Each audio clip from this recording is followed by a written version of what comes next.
Who's there? Huh? Who is it? Hey? Who is it, buddy? Who is it?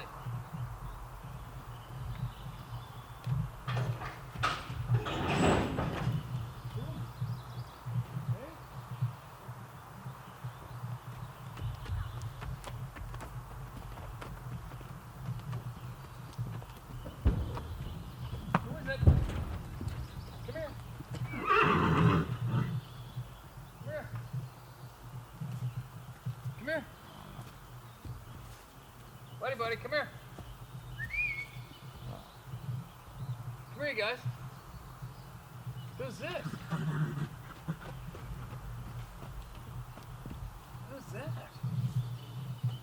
Huh? Who is it?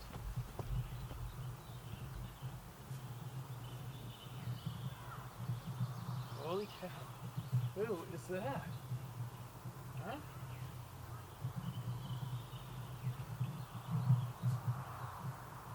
What's that? Hey?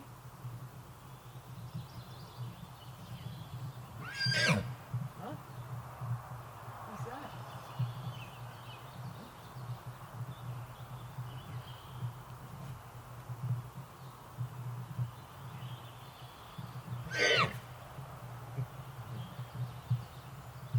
Go in there and beat him up? Huh?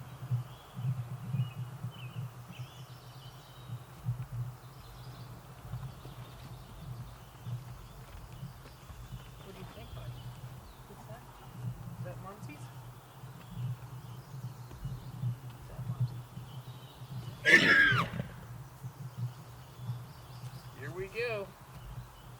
Okay, take it easy.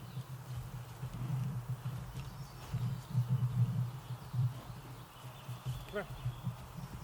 Go, go, go. Go.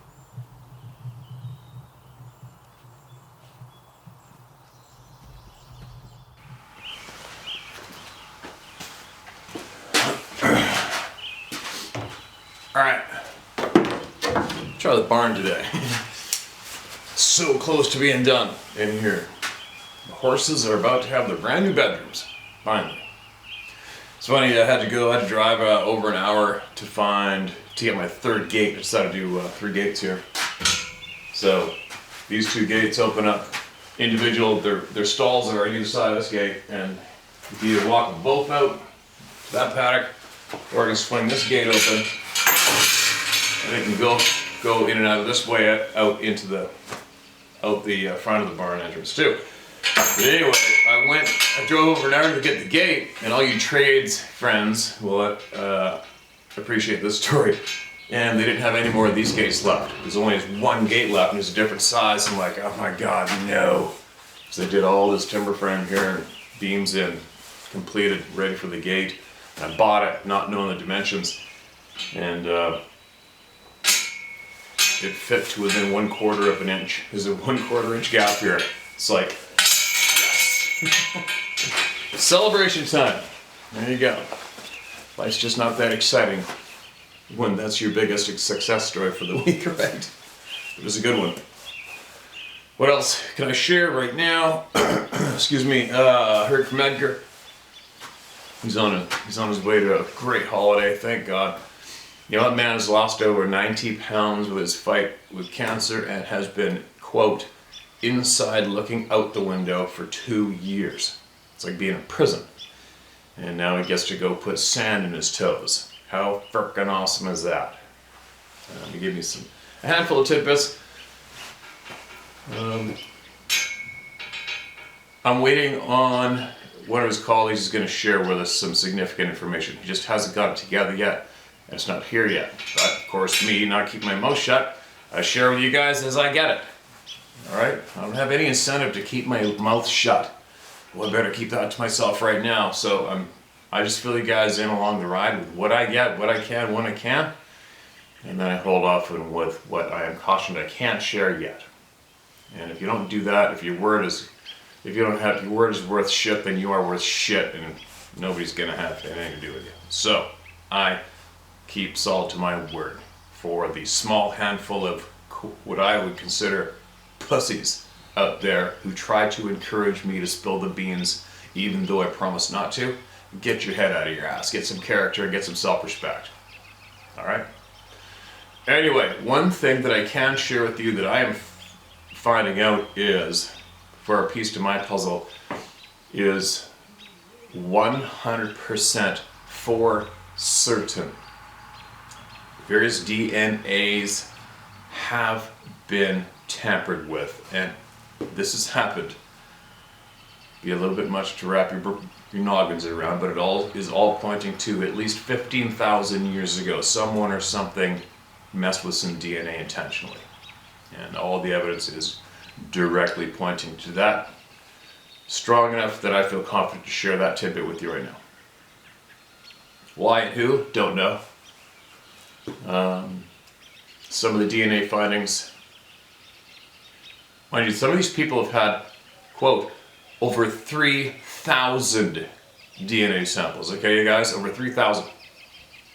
And we know various other people have found the DNA, and what has been shared openly with us to date has been, quote, original modern human female, unknown male. And that's all that we have had shared with us. But I had something shared with me the other day, which points to various components making up the male side, and it makes your brain explode. And that's, I would suspect that our other previous people who have been investigating the DNA know this, but they also know that it would make your 9 out of 10 human minds explode if they shared it, and I think that I have a funny feeling that's why they haven't shared that, but you know I'm going to.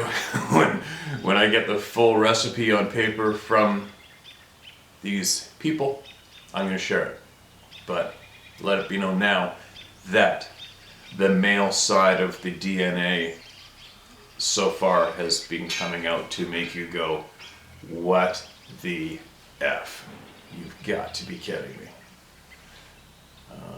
Somewhat helps the ride, somewhat helps the puzzle, but there's a lot of questions to be asked, and the deeper you go, the crazier it gets. That is without a doubt. And that now, as the farther you go, the deeper you get, the more of these key people are finally coming forward and sharing information. Also, the more I can sympathize in a way with the people who decide to stay ultimately focused on the usual shit that keeps going in a circle.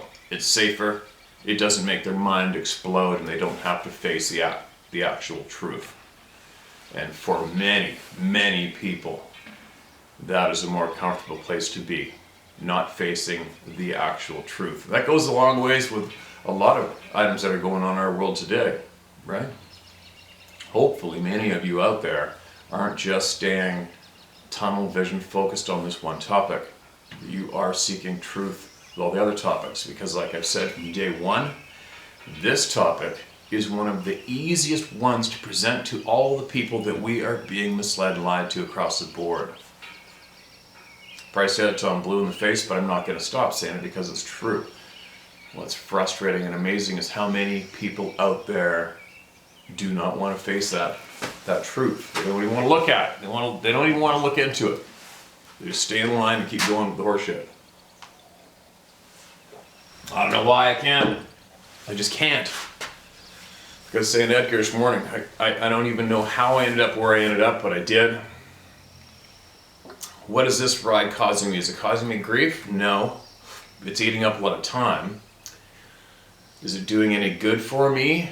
It is only doing good for me because I cannot stand the lies, I cannot stand the bullshit, I cannot stand all the innocent people getting screwed around.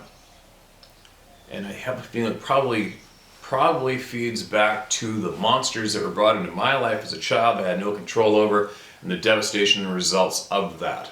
And then I finally learned that I could fight back as I grew up and survived by a bum hair, I'll tell you what.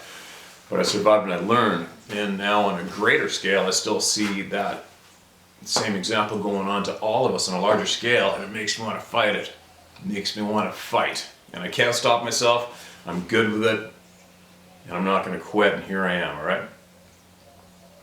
Gotta love the 2 coffee babbles in the morning without any food in my tummy yet, right? Let's get a little more food in there. Now, I'm going to share from the top of the list this morning, just for the hell of it, and get some voices heard. All right? Who do we have? This is titled. A lot of people are going to be surprised. Oh my God, my email got read right away. Only because it's fast and easy for me right now. And I'm a little bit late this morning on what I want to get done. And when I go to directly to the top of the list and go down, it's probably safer for me to do it that way without the risk of repeating a story.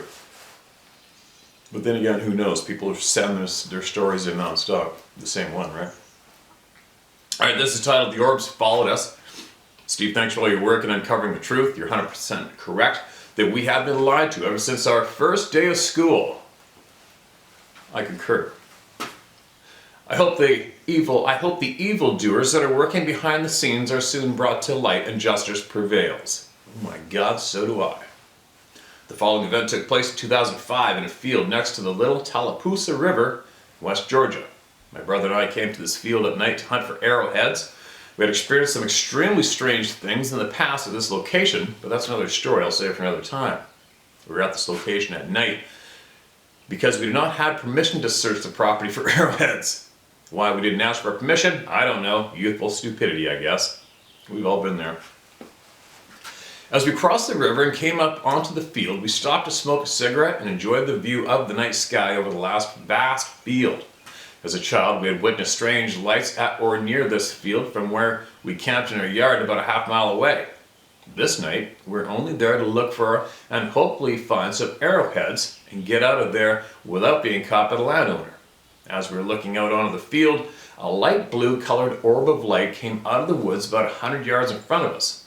I watched it, not knowing whether my brother saw it or not, and wondering if my eyes were playing tricks on me. The orb was about chest high, maybe 4 feet off the ground. It was moving slowly and methodically around, but continued moving out of the woods and into the field.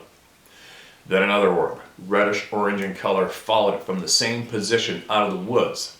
At this point, I realized my brother was seeing the same thing I was looking at because he was looking in the same direction and hadn't moved on an inch since I first sighted the blue orb.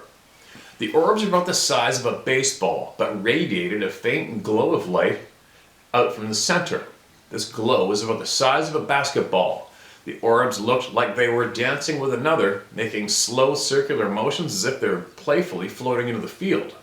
They started moving more in our direction, and my brother said, "Holy shit, what is that?" At that moment, it was as if the orbs noticed us. They slowly came together, one next to the other, at roughly 4 feet off the ground. They stayed in the same spot for a few seconds, as if they were facing us. It felt like they were looking at us.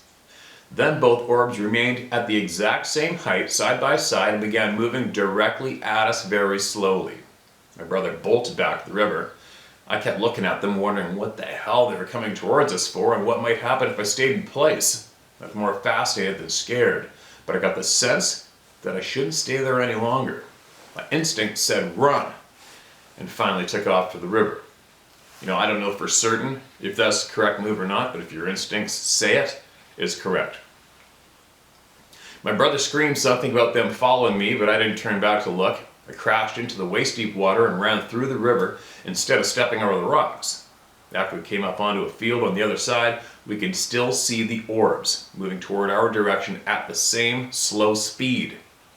We ran like hell back home, hoping they didn't follow. The particular property where this happened is next to a cow pasture where one landowner claimed to have seen an 8-foot massive hairy monster with red eyes in the late 1980s. The man told me his account, which at the time I thought was nothing more than his attempt to scare kids off of his property. Lots of other extremely strange things have happened to myself and my brothers at this property. The field is in a distinct shape that has been maintained ever since the land belonged to local Native American tribes. It is not protected by the state, but is very much a historic site that I now regret plundering artifacts from as a kid. The property owner is locally known for having an unbelievable collection of Native American artifacts. I don't know if the property was a tribal village, burial ground, or something else. It's about an hour south of the Etowah Indian Mounds and is said to have been Creek/Cherokee borderlands. I'm thankful I found your channel as it's unlocked many puzzle pieces for me. Stay safe and I wish you good luck on your next hunting or fishing trip, DK. Amen. Appreciate that. There's a quote at the bottom. Go afield with a good attitude, with respect for the wildlife you hunt, for the forest and fields in which you walk. Immerse yourself in the outdoor experience. It will cleanse your soul and make you a better person. Fred Bear. Fred Bear, for all you know, is a popular bow hunting pioneer, modern bow hunting, I should say. There's a lot of people out there who claim to be the pioneers of bow hunting as a whole, but meanwhile, I think man mastered bow hunting a long time ago. They just lost touch with it. Now, what else do we got? The orbs. The orbs thing obviously has been sent in literally, I haven't counted, easily over 1,000 times, wouldn't you say? And I know people who have seen the shining, the glowing lights. I know people personally have seen them. I've also had hunt celebrities write in, giving that exact same description. It's been described and reported in thousands of times. What is the orb? Well, we've had a couple of descriptions of it more in detail more recently. I think Mr. Ash said something about it, did he not? Keep sending it in, you guys. Keep sending it in. Alright, what's this one? Mark this as red. Energy, focusing within, and Hopi prophecy is the title of this one. Hello, Steve of the Round Table. It's been a while.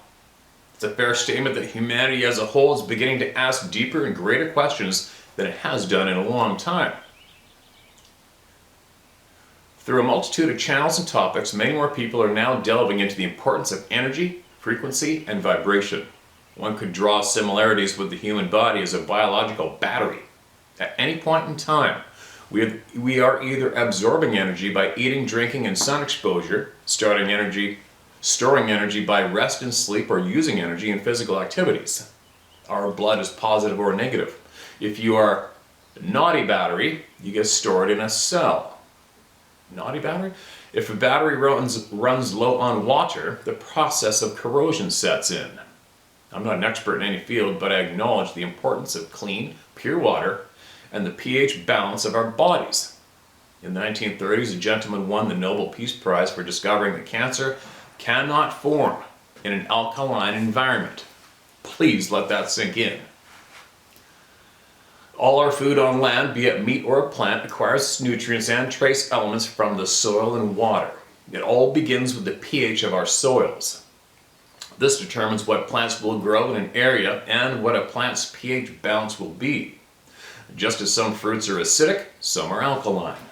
Now, we may be able to comprehend the imbalance of energy we are creating and the acidic environment it's leaving. We take energy from the soil, the plants and the animals. Then we fail to give some of this energy back to the earth in the form of planting or soil rejuvenation, or ensuring optimal man-made environments for nurseries and hatcheries, etc. We begin to see the imbalance we are creating and why obesity and health problems become all too common. It's that simple. If we take energy, we must replenish it. Even if it's in the form of a song and dance that creates so much electrical energy in the ether, it can bring about rain in the weather. It's a possible typo. Just imagine if we could utilize the energy of all those people who go to gyms or military training. Imagine if all that energy was given back to this earth. Rocks consist of carbon, plants consist of carbon, we humans consist of carbon. So, if you hear some puppet head state that they want a war on carbon or carbon emissions, they're actually talking about depopulating you and I. A wise Hopi Indian said we are currently in the cycle of the animal and experiencing the planet in this form, which makes perfect sense to me. Soon we'll move into the cycle of human and start experiencing our true form. We have been gifted the most amazing tool between our ears, and the fact that many choose not to use it has today's tyrants referring to us as beasts of burden and sheeple. It's time we change that. Holy shit, is it ever. The Hopi Indian tablets are also very profound. The red people state that they were given the teachings of plants. Sorry, I'm going to read that one more time. The red people state that they were given the teachings of plants and herbs.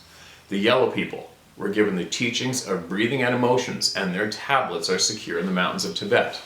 The black people were given the teachings of water, the most humble. Their tablets are stored in the Kenyan mountains. The white people were given the teachings of fire, and the tablets are kept in the Swiss mountains. Fire has brought many technological advancements as well as destruction. We must begin to use fire technology for good reason. All tablets are stored in the mountainous locations. One very special day, we are all to come together, discuss and share our teachings. Only then there will be peace on earth. I believe only then we will understand and appreciate our purpose, potential, and this experience we all share. To an extent, the internet is helping in this process of sharing our teachings. While the world is not fully connected and translations can be a challenge, we're beginning to see that we are universally very similar. My world has no time for Oscar slaps or let's go Brandon whatsoever. Those are petty distractions that take away from the precious time focusing within or learning more about my surrounding environment. I turned my back on that world years ago. I hope this encourages others to do the same. Knowledge is power. Re-energize that battery. Take care, everyone. Scott. Okay, man.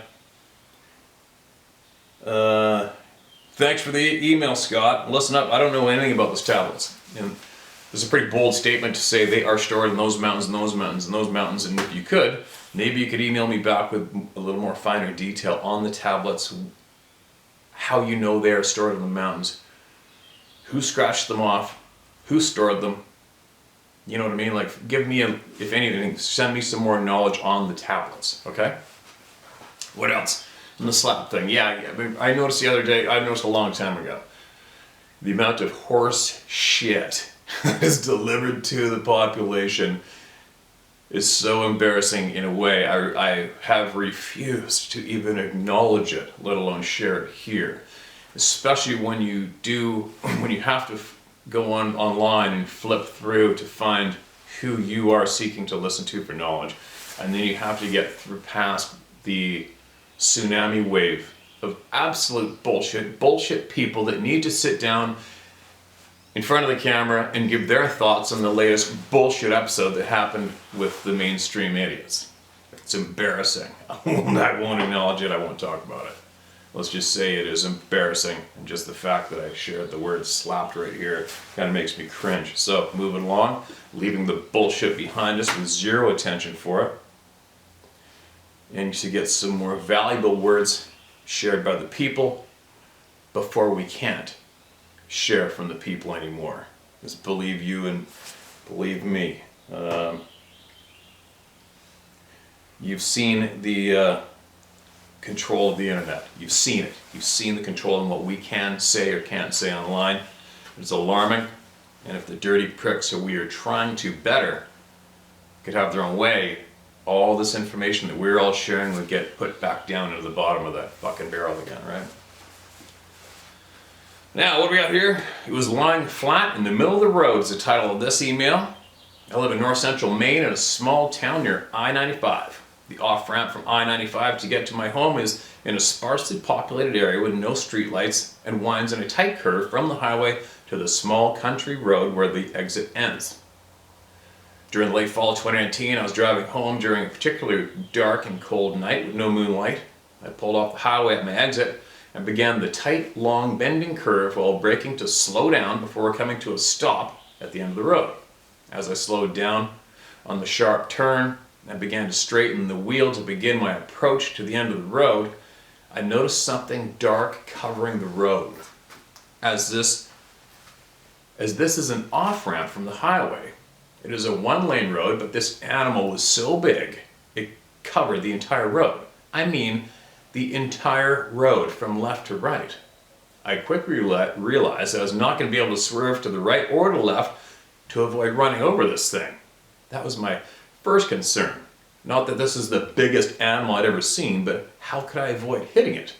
It looked like a black, gigantic, four-limbed, flattened bear rug.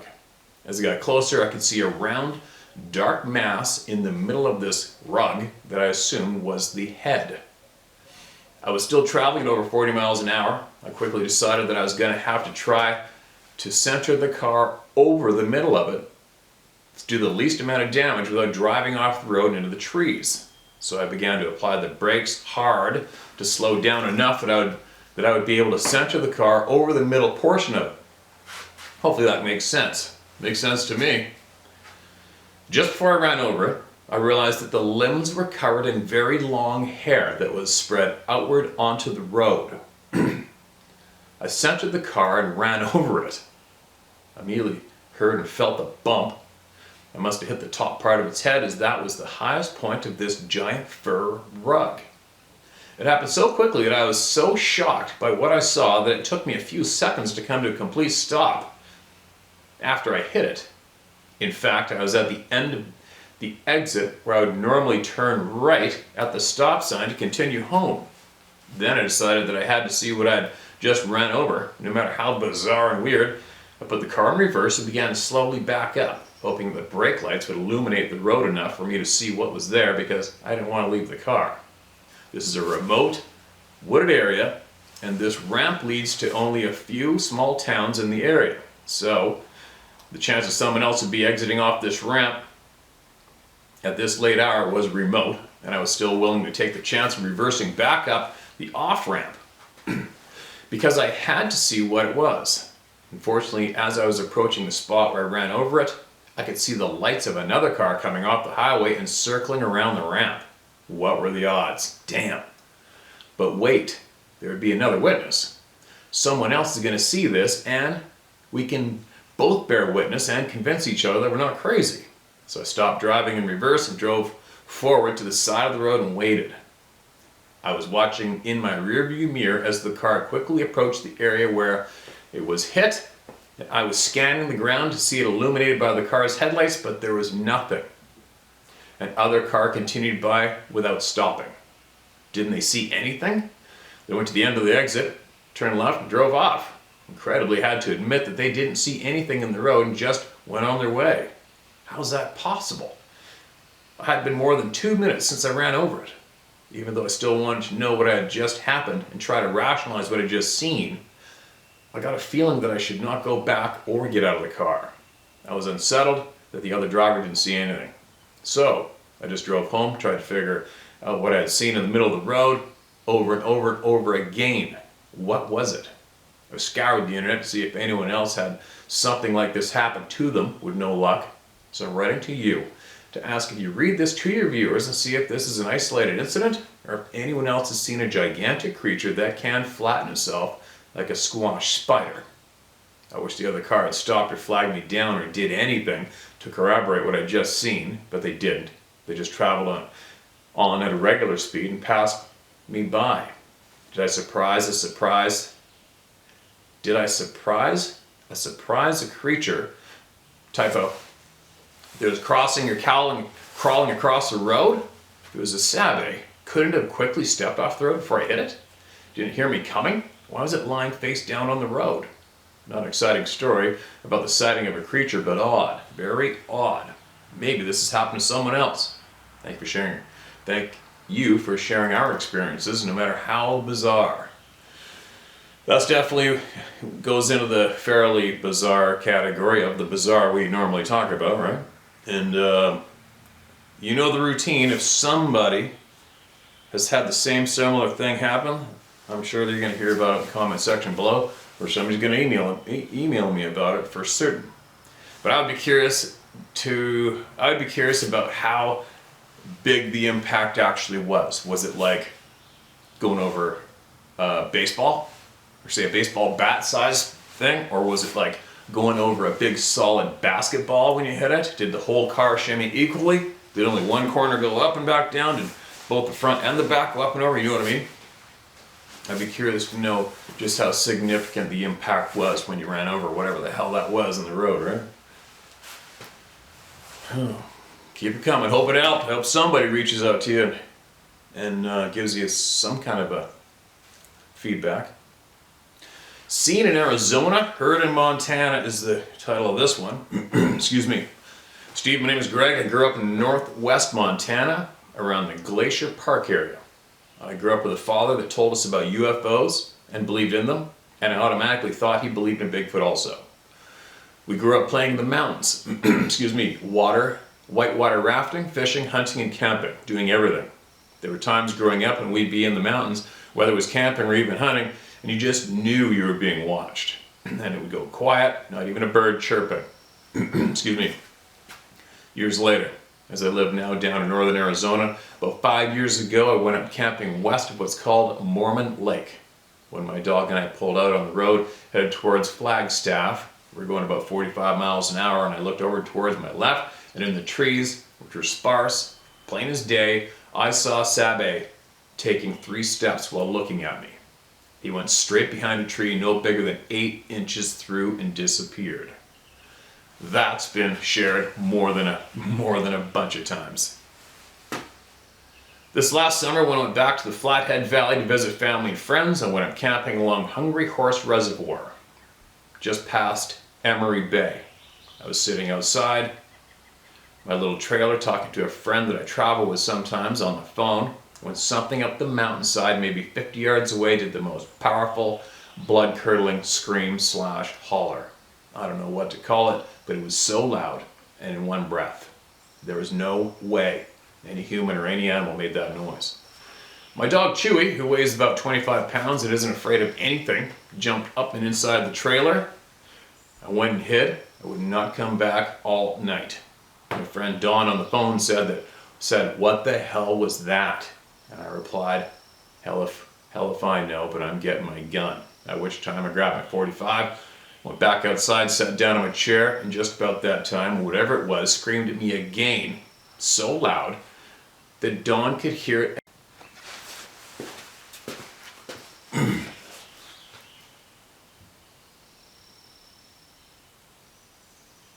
And just about that time, whatever it was, screamed at me again, so loud that Dawn could hear it again on the other end of the phone. The next day I was talking to my dad on the phone and told him about it, and he acted as though I was making it all up because he does not believe in Sabe. My name is Greg Schrock, and you can use my name if you like. I grew up in Columbia Falls, Montana. I'm now 61 years old. I'm also marked for life. Now, LOL. Yes, you are. Thanks for sending that in, man. Yeah, Greg, welcome to the Club of No Return. Obviously, you've been in it for quite a while. No way out, is there? There's no way out. Once you join the Club of No Return, you get the truth slaps you in the face nonstop, no matter what. You can't get out of it. What an amazing ride this lifetime is, isn't it? But the more I learn, the more, I'll admit it, the more, should I call it anger or frustration, with the dirty, filthy pricks that have been manipulating us since day one. Man, I won't even go. I won't go there. I'll tell you what though, if I could ever join an army to wipe them out, or create one, especially in Canada, we sure screwed up giving the pricks our guns. Bunch of dummies. Well, not everybody gave them the guns, but most of us did. This is titled First Contact. Excuse me. Hello Steve, I recently found your stuff. End of life, good karma, coalescing around me. World-class big water and solo kayaker. Grand Canyon and the Big Cataract Canyon, Idaho, BC, Southeast Alaska, and the Yukon, Alsek and Tashinshini. I've been on the Alsek and the Tashinshini, around there. Lifelong scholar of investigative journalism and related literature. I watched Jack Ruby shoot Lee Harvey Oswald in real time. Watched Oklahoma City and 9/11 in real time. Just lucky, I guess. Lifelong practitioner of cacti medicine, peyote, and San Pedro. 50 years raising, training, and traveling all over North America and Mexico with maximum Doberman pinchers, red males and black females. A lot of dog for one guy. A pair of big dobies. One night in January 2002, I had a magnificent big red male dog die in a brain tumor. Pitch black at night, we walked out our driveway, 7,500 feet up in southwest Colorado Rockies, east of Durango, Colorado, out to pee before bed and say a prayer for us. We stopped, deep snow, narrow plowed driveway, deep snow, no way to approach us without crunching through frozen snow. A gentle whoop rang out just yards away. I whistled back and it answered me. Call and perfect response for a while. Then a second voice joined in, perfect reflection of our previous. The voices were from two spots. A second voice was smaller. Wow. Then a third voice, smaller still. Third spot, all in unison. Your videos and Plies' video, same voice. It was soothing and warm, even gentle. That moment was unique in all my camping life's work. No fear or sense of menace since that night carried it as a deep mystery inside me. Thanks. I can still hear it. A blessing on me and my dog. True effing story. Old and beat up now. Lived a free man. Good for you, man. Good for you. So it sounds like you have got a shit pile of stories, Richard. Tapachine. Remember, you guys, I don't know if you remember, I flew to the Yukon. We got an expediter to drop us off on the side of the Haines Highway, which comes from Alaska down through the most extreme northwestern corner of British Columbia, the Tapachine, the Elsek Lake is there, Tapachine River, and we backpacked into those mountains. And we spent the night in an old outfitter cabin, and it was 9 o'clock at night. I didn't bring a gun, I was packing the camera. Buddy had a gun, very capable, and I was helping him. We were going to film this hunt and film everything I could for doll sheep. But anyway, something was moving that cabin, middle of the night. So far north it wasn't fully pitch black out. I grabbed the gun, kicked the door open, went outside, like, what the hell is this? I thought it was a big brown bear. Big grizzly possibly rubbing on the cabin or something. Whatever it was, nothing's out there. So we chalked up, it's probably an earthquake. Whatever, but still, I still had all the hairs on my arm standing up. And then we carried on and hiked farther in for, I think, 3 days. Farther in meaning, like, I think we probably went about 10 miles farther in or something like that. And then ran around the mountains up there. And on the way out, we stayed at the cabin again. And if the cabin didn't start vibrating, shaking again at 9 o'clock at night, again, after we'd crawled in sleeping bags to go to sleep. And this time, some freaked out, I grabbed the gun and a jock went in. I'm just standing there facing the door, looking out the windows, waiting for the window to blacken right out, right? Typical, but nothing happened. And then I kicked the door open, and I went out there, nothing out there. And then we heard later on there was earthquakes, but I think there's probably little tremors along the west coast of North America nonstop anyway. But the coincidence of that shack shaking at exactly 9 o'clock at night, twice in 3 days to separate, that was a little much to take. But anyways, Richard, that memory came up for me as soon as you mentioned the Elsek and the Tapachine. I'd be surprised if you didn't have any more experiences to share here, man, after all the shit you've seen and done, places you've gone remote. And good for you living a free life. Good for you. I love hearing about that. Free life, free thinking. Alright, what else do we got? Oh, I gotta get back up.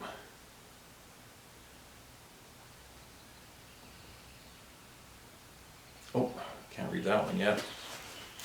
It's from Edgar, giving me news on what he's going to be doing, but they will be back in touch with us very soon. Alright, here's one.